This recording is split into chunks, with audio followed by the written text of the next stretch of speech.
La fouille archéologique, c'est l'étude des contextes, comprendre pourquoi les objets sont là, pour savoir comment les gens vivaient avant. C'est trouver des choses, essayer de comprendre. C'est cold case, mais il y a 2000 ans. C'est exactement ça.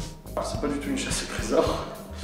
On est bien loin de ça, même si effectivement la plupart des gens qui ne connaissent l'archéologie que par Indiana Jones ou ce qu'ils envoient dans certains reportages pensent qu'on cherche des trésors. Alors il y a une confusion là-dedans. Quand on trouve un ensemble monétaire ou de la vaisselle, un ensemble de vaisselle, on appelle ça un trésor archéologique. Mais ça n'a rien à voir avec un trésor pécunier ou les trésors des rois, etc. C'est magique. C'est de se dire qu'on trouve des choses qui ont été fabriquées il y a longtemps. Ça peut être la préhistoire, moi c'est les Romains évidemment. Et de se dire qu'il y a quelqu'un qui a tenu cet objet-là, qui l'a fabriqué, qui l'a cassé, qui l'a jeté, qui l'a perdu. Ouais, c'est émouvant parce que finalement c'est la trace de l'homme, c'est toute une histoire de transmission. Savoir d'où on vient pour mieux savoir où on va.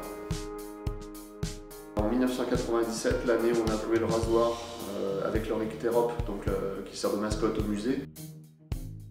C'est un super objet parce que la lame se déplie et on sait que c'est des objets qui sont faits de manière unique, c'est une commande qui est faite. Alors, il y en a d'autres, des rasoirs comme ça qui existent, mais parfois c'est avec un objet, un gladiateur, autre chose.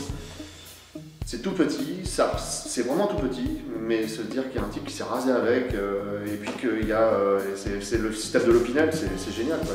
Le truc il a 1600 ans, donc c'est magique. Ouais.